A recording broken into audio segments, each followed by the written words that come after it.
Hello, welcome back to another Pen Talk. Thanks for tuning in.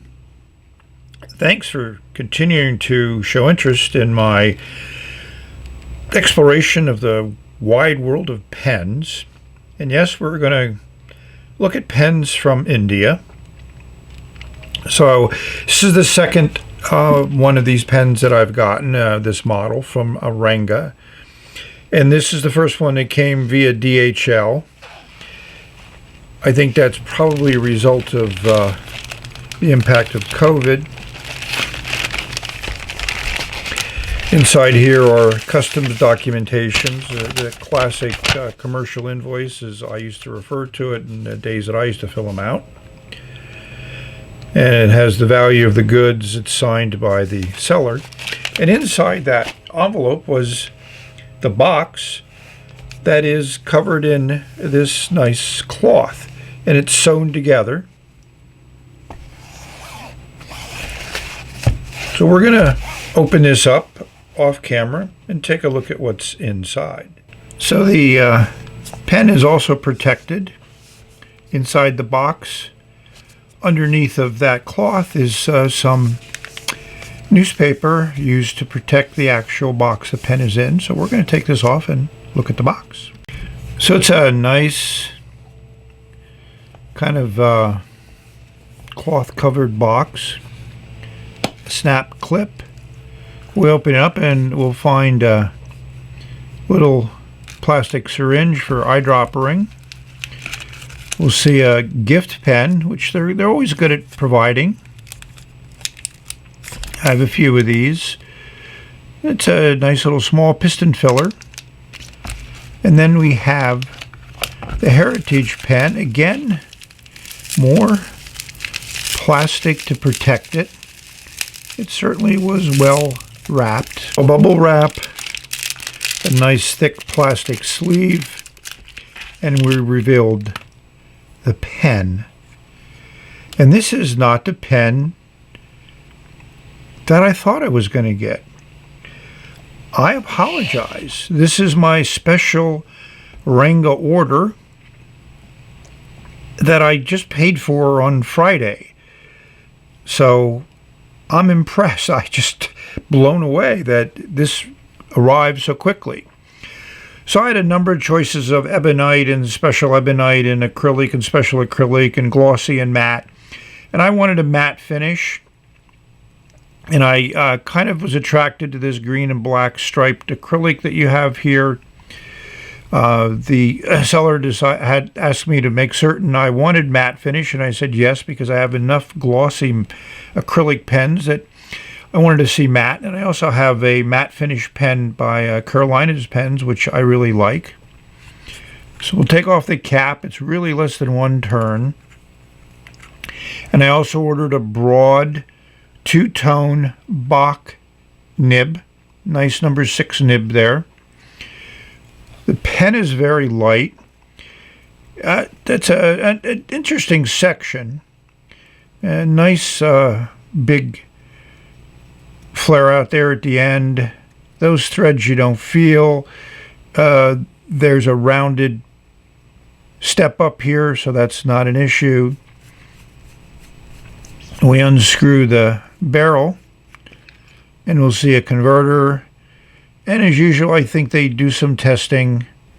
So we're going to do my usual clean out, ink this puppy up and see how it writes. I'm just blown away that it came as quickly as it did. I've never had that happen. And this is the nice card. Card has all these varieties of pens that they make, different models. So you can really customize a pen to be exactly what you want. And sometimes they'll arrive in a few days. I clean every pen that I get before I put any ink in it. And the nib assembly just unscrews from the section.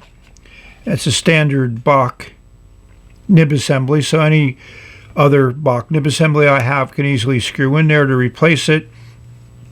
The nib and feed pulled out very easily out of the assembly, so to me it made it really easy to completely clean, flush, make certain that this is going to be ready to perform as it should with ink.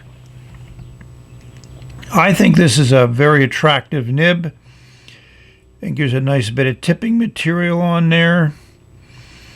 One of the nice things about a nib like this is it's a very good candidate for any type of custom grinding, from an architect to a cursive italic to an oblique to a crisp italic, you know, anything, because of that nice amount of tipping material there. And I've had a number of these nibs ground, so I'm familiar with the process. We're going to reassemble, ink up, and see how it writes. I think it's time for the trusted LED to come into play. See how it looks on that acrylic. Let's look inside the cap. And we'll see it's just a one piece, no liner. And there's a little machined ledge in there, which should correspond to sealing against section. So that'll leave a really small area at the top of the cap that should keep that nib nice and wet. Interesting to look at the acrylic from the inside as well as the outside. The question of what ink to put in the pen. I'm on a roll, so we're going to use the Seitz and Krishnak Palm Green. It looks like it's kind of a nice bluish green, greenish blue. We'll look at the color card, and I'm going to say it's in the teal family. So it's a green with some blue in it. The color card pretty much shows that, as we have the water push up. The first deposit is the light green, and then you get a more intense green, and then you get this very vibrant blue at the very edge. So it's a green blue. So how do I use this bottle? Well, I use this syringe, insert it in the bottle, pull up ink. I'm not going to do it live on the camera. Then I take my converter, put it all the way down, put the syringe in here, and I fill the converter with ink. And then I put this into the pen and I push the ink all the way out, saturating the feed and the nib and everything, and also doing another ink flush. Then I bring this back up, refill the converter, and insert it into the pen. And therefore I got a full converter, a fully saturated nib and feed, ready to write.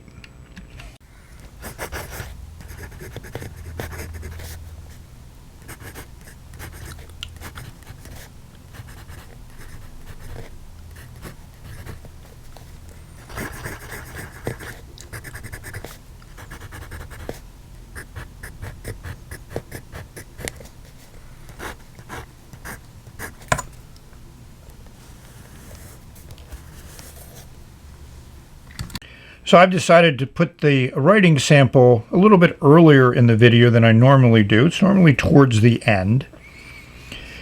So this is a broad Bach nib, and it is exactly what I like.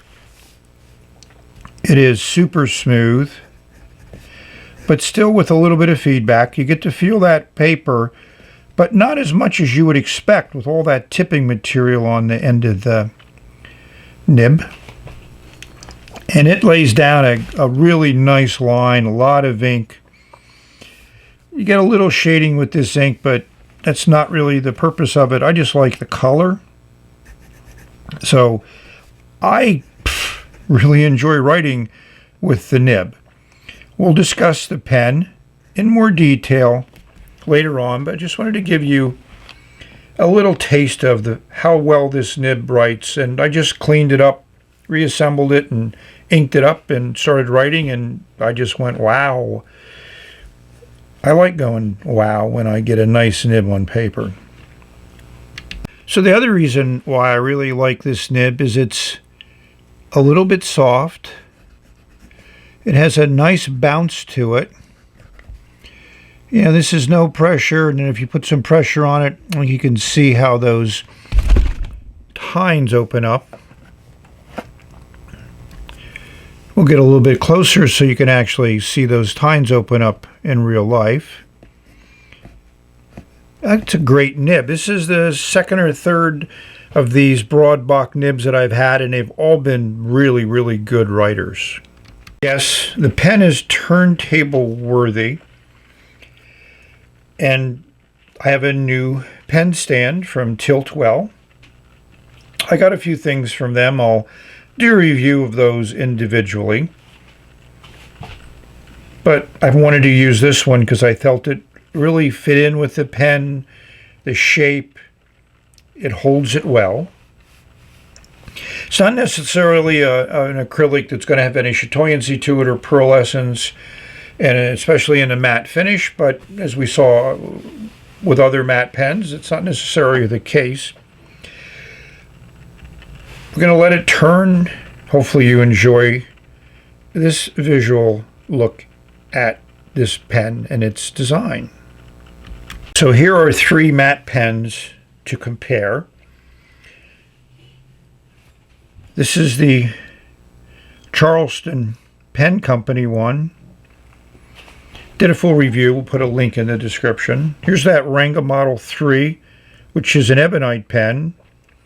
And here's my second Ranga. I'm not going to try to pronounce the model. It is substantially shorter. A little bit shorter than I would expect it. I think it could have been a little bit longer. Not necessarily Ranga 3 length, but maybe add 3 or 4 millimeters to that barrel. It does work well as a design, as a kind of a different design. I think we need to take a look at these a little bit closer. So I don't know what Jonathan did with this acrylic. He pours his own acrylics, but that matte finish it's just unique and works very, very well. The ebonite one also, I think, works very well. And I think this acrylic matte, I was hoping for something a little bit closer to what Jonathan Sterling did here, but it works like it is. And I do like it. It kind of has that woody look to it. You know, I got too many really glossy, shiny, polished pens. So it's nice to get something that's a little bit different. Let's take a look at the business end. Well, posted, the Ranga 3 is just, to me, too big and too long. It's unwieldy to try to write with posted. It does post securely. It'd be nice if it posted down the same distance like the cap on this Ranga pen does. And the Charleston is just a classic, exquisite design. It also posts nice and deeply. Let's take a look at this business end a little bit closer. All these three pens have different designed sections to them. This is a more classic design with a slight concave hourglass type shape to it. This is a more traditional, like kind of in a vintage style where it kind of like really flares out at the end, but it's a small flare out. This design is a little bit more tapered, a little bit thinner, and with this big flare out at the end, which I'm not necessarily a fan of. This works fine, this design here. And here you're wasting a lot of space. You're probably not going to hold your fingers down there because that diameter is a big jump from the section diameter. I think it works aesthetically, but I think from a functional viewpoint, I enjoy this section better, and I enjoy this section the best of all of these three. They're all fairly long sections. The threads aren't sharp, so you can hold them anywhere. These two both have that great broad Bock nib in it, and this has a Yovo nib with Carolina laser engraved on it, and this nib was also a broad, which I had ground to a cursive italic, and I really enjoy that. When I bought it, I took it right to Joshua Lax and had him grind it at the DC Pen Show many years ago. You may ask, what would this resin look like polished? And I think I have a pretty close example in this Moonman N3. May not be exact, but it's certainly pretty close. so we can use it to show you the difference. Obviously that pen, the N3 is on the small side of the pen, at least it's thin in diameter. Lengthwise it's longer than the Ranga pen. And as I mentioned, I enjoy the feel of the matte finish. It feels slick. You know, if we take the barrel out, we'll see how the sections look. Yeah, it's two completely different pens, and that's a good example of what the difference is between a number 5 and a number 6 nib, for those that may not have experienced it. But of course, the N3 is a smaller pen, so I think the number 5 is the nib size it should be on it. So that's a comparison of a matte versus gloss finish. So Mr. Crab was concerned. He thought he might have been replaced by the new pen stand that I have, but I had to let him know that he has an equal place among my pen holders and he will always be appreciated. This pen, I have to admit, is an acquired taste animal from my perspective. I think it's priced at the high end for the pen, especially a pen from India. You know, we've talked a lot about, you know, how pens sourced from different countries have a different value associated with them, and I'd say this is on the fairly high end of Indian pens as far as a price goes, you know, north of $90 US. Do I like the pen? Yes. Do I like the design? Yes. Is it anything real special? No. It's executed well. It feels good in the hand. It's on the light side. It will give you those weights. You know, the cap unscrews in less than one turn. That's also a good design.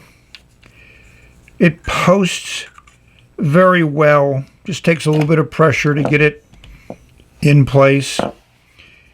It makes for a little bit of a long pen in my view.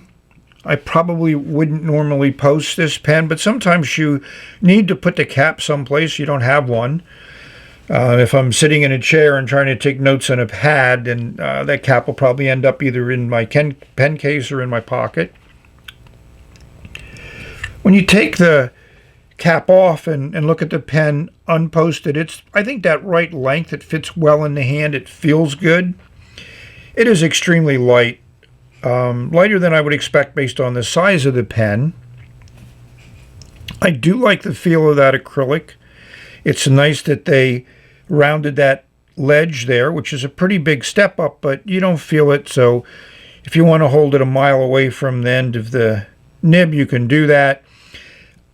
I wouldn't have put this big space at the end. I like it when if they're going to do a flare out, which I do think is a good thing to do at the end of the section, just make it small. Don't make it so large. Yeah, it works okay as a design element, but it limits to me how you can hold the pen, and it reduces the usable size of that section, the length of the section. We give the dimensions of the section. I'd say that's just about a perfect dimension for me, and I can easily move my fingers around, which is like I like to do when I write. It reduces fatigue in my hand. I am an old dude, and you gotta take care of yourself and not overdo it. And this pen would work well for that. And with a lightweight, I think that also works well. So at the end of the day, do I recommend this pen? I give it a mild recommendation. You may love the look and design. It comes in ebonite, it comes in acrylic, it comes in polished, it comes in matte. And I've given you examples and shown you what the matte finish looks like in some other pens that I have. It's a nice writing instrument. I would put it a little bit below what I think I get from Birmingham Pens, which is a little bit higher priced American-made pen. But I think it's a little bit better quality in my view, and using a little bit more unique acrylics, which puts it into, I think, a different marketplace. It's certainly much less expensive than an Edison or a Franklin Christoph. It's probably in that range of Keras Customs pens. But, you know, this is a shape and model that they kind of like approximate in the vertex, but not quite. So I'm rambling on, but I'm just trying to give you an idea that the pen kind of surprised me, obviously, when I got it, because I expected it was some other pen. And as I've spent more time with it, I do like the pen. I do like writing with it. There'll be a number of letters that'll be written with this pen. So I guess in that case, it is a good pen for me, and I'm glad to have it in my collection. So I think it's time to rate the pen. And I'm going to give it a 9.0. 2 checks for the nib, but that's not really Ranga, that's Bach. They may have tuned it a little bit. It's just about as good as any broad nib I've ever written with, be it gold or be it steel, which this one is steel. I give it 1 check for the clean design, and it's made well, but not well enough to get a check for how it's made. That matte finish, I like the way that it looks. It feels good in the hand, not quite as good as my other matte pens, but it does feel good. And it just has a nicer feel to it, more like an ebonite feel than an acrylic feel, which is one of the things I think that matte finish brings out in a pen. You can see it fits okay in my hand with the magnification. It fits okay in my hand uncapped, and it does post fine. So we've reached the end of this video. Thank you for watching. Yes, and you got to keep the nib on paper for it to write. May you have many great writing experience. Find a great writing instrument that you can enjoy, and it encourages you to put ink on paper. Put some types of symbols on the paper. Share the symbols. Share them with yourself. I hope you all are safe, healthy, and happy. We're not through our challenging times, and it may be quite a while until we can say these times are behind us, but that will happen. This too will pass. Enjoy your pens. This is the end of this video, and we're going to say bye. And I do like the nib, and I must keep it on the paper.